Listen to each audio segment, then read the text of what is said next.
پاکستان میں front line health care پر corona کے وار جاری ہیں۔ ایک روز میں مزید 52 ہیلتھ ورکرز میں کورونا کی تصدیق ہوئی، جس کے بعد مجموعی تعداد 19,533 تک پہنچ گئی۔ وزارت صحت رپورٹ کے مطابق بتایا گیا ہے کہ گزشتہ 24 گھنٹے میں ملک بھر میں 52 ہیلتھ ورکرز کورونا سے متاثر ہوئے، جس کے بعد ملک میں کورونا سے متاثرہ ہیلتھ ورکرز کی تعداد 19,533 ہو گئی۔ وزارت صحت کا کہنا ہے کہ کورونا سے متاثر ہونے والوں میں 62% ڈاکٹر، 25% پیرامیڈیکل اسٹاف جبکہ 13% نرسز شامل ہیں۔ کورونا سے متاثرہ 24% ہیلتھ ورکرز آئسولیشن وارڈ جبکہ 76% اسپتالوں کی او پی ڈیز اور ایمرجنسی سمیت مختلف مقامات پر خدمات انجام دے رہے تھے۔ رپورٹ کے مطابق کورونا سے متاثرہ 93% ہیلتھ ورکرز صحتیاب ہو چکے ہیں، جن کی مجموعی تعداد 18,132 ہے۔ رپورٹ میں کہا گیا ہے کہ ملک بھر میں اب تک کورونا سے متاثرہ 174 ہیلتھ ورکرز جاں بحق ہو چکے ہیں۔ کورونا سے سندھ میں 62،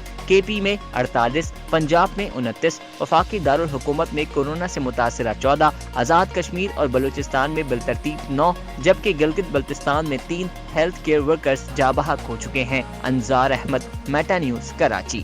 میٹا نیوز کی ویڈیوز دیکھنے کے لیے میٹا نیوز یوٹیوب چینل کو سبسکرائب کریں اور فیس بک پیج کو فالو کریں تاکہ آپ آنے والی ویڈیوز سے باخبر رہ سکیں۔